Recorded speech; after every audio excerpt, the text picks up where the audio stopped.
Research changes everything! It shapes how we live, how we work, and how we face the biggest challenges of our time. It helps us reconnect with who we are and where we come from. We tend to think that people in prehistory had a very static kind of life, but we can actually see that people were very mobile. Wow, found one! And it's 5,000 years old. It is! Scotland is full of incredible landscapes that millions of us love to explore. But when you stop and really look, some of these places are holding secrets. Carved into rock across the country are symbols left behind by our Neolithic ancestors. We call it rock art. What can these markings tell us about our shared past, and how are researchers and local communities working together to understand them? Let's find out. Dr. Tasha Barnett is the principal investigator on Scotland's Rock Art project. She's been researching and recording rock art in Britain and North Africa for over 20 years. The definition of rock art really is any kind of painted or engraved mark that's been made on a natural rock surface for no obvious reason. It may have been fertility symbolism, it may have been ways of marking the landscape and defining routeways and things like that. So it's kind of just like how we use road signs now. Sort of, but these are probably capturing really complex concepts and things to people that, you know, would have had much deeper meanings than simple road signs. Yeah, this is a lovely example here. These motifs, the cut marks, the rings and the grooves, are the basic kind of motif types. Are these patterns unique to Scotland? They are found in many parts of Britain, and we also find them across other parts of Atlantic Europe. There would have been thousands more than we know of today, because so much has disappeared through development, through agriculture and through erosion and climate. And that's why the research is so important. Yeah, absolutely. We want to capture as much as we can about them while they're still here. Nowadays we have much better digital technology. We've got new techniques which can help us record them in much more detail and help us visualise them through 3D models and things like that. And so people thousands of years from now could see this carving, even if it's long gone? Yeah, hopefully. Are there any recordings happening now that I could see? Yeah, absolutely. Shall we go and meet Joanna? Dr. Joanna Valdes-Tullett researches rock art across Western Europe from various prehistoric periods.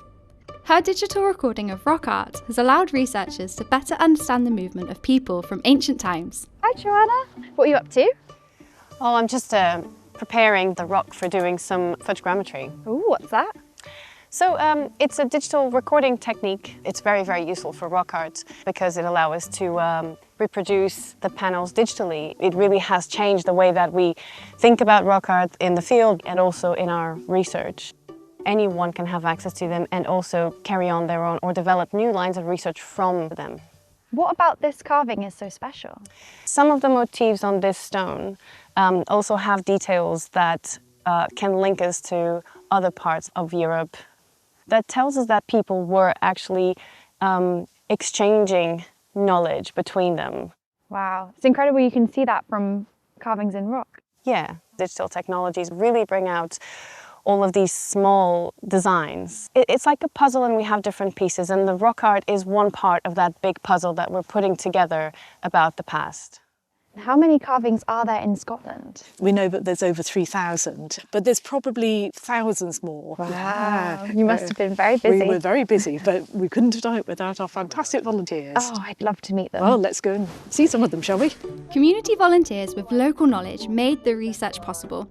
Without them, this work wouldn't have happened, given the vast landscape the project needed to cover.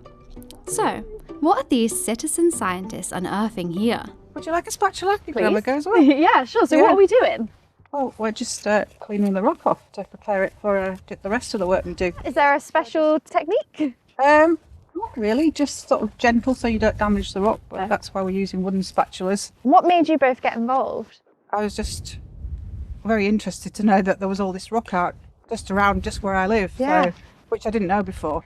It can be hard work at times, can't it? Oh yes, because yeah. also the rock art is buried under turf, and you have to lift, that much turf up. It must be really cool uncovering art that was left here so long ago. Yeah, to think that you might be the first person that's seen it in several thousand years. It's pretty cool, yeah. But it's good fun. You get out in the fresh air and you get to see new sights maybe that you wouldn't have done before. Good company. Whilst the community volunteers work with their spatulas, Joanna is setting up her camera. and what seems to be a snooker ball. So we are about to record this specific motif on this rock with a technique called reflectance transformation imaging. The sphere is to record the position of the light. So we take pictures with different light positions and then we can recreate that. It's really good for investigating carving techniques and superimpositions and things that are generally invisible to the naked eye. Wow, so all that from a snooker ball, a light and a camera. Fascinating way to see the art. Yeah. That you can't necessarily see in the real life situation. 5,000 years ago maybe these were carved, you know? Yeah. And yet we still have associations with the sort of marks that they're making in today's lives. And I find that really interesting. It's only when you see the recordings digitally in 3D that the detail really comes through. So we've gathered to take a look. So anyone can access this? Yeah, the great thing is that all the models that were created by our community teams have been uploaded by them. They're all publicly accessible. People can download them, they can interact with them in a virtual environment, and they can make them more visible. It's incredible because you can't actually see a lot of the detail in the field. It's really exciting, actually doing research. The project has reconnected local people with these ancient marks. But what does that mean for future generations? Meet Dr. Gavin McGregor, Chief Executive of Archaeology Scotland. Gavin has long been interested in the relationship between our shared past, present and future, especially when it comes to our natural landscapes. I'm curious to know, what do you think that rock art can tell us about our Neolithic ancestors? Well, I think it shows that they lived a sophisticated cultural life. This site in particular is a great example of that. The way people were expressing themselves in the Neolithic link us directly to communities across an island. We could go along the Atlantic seaboard to north of France, and then even into Iberia. Not only is there kind of the story of what happened in the past, but there's also something else about that connects us today. Seeing those glimpses of how people were expressing themselves in really complex ways allows us to understand that, you know, while it might have been 5,000 to 6,000 years ago, we weren't much different in many respects. Cultural heritage is about a set of shared values, about how we can change the world just now as a community. Rock art has been here for thousands of years, long before roads, maps, or written words. For a few simple marks in stone, people have been creating stories, not just their own, but ones that have inspired generations after. And it's still bringing communities together.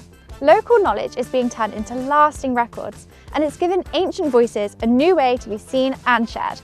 By capturing these carvings now, we're not just preserving the past, we're keeping a conversation alive.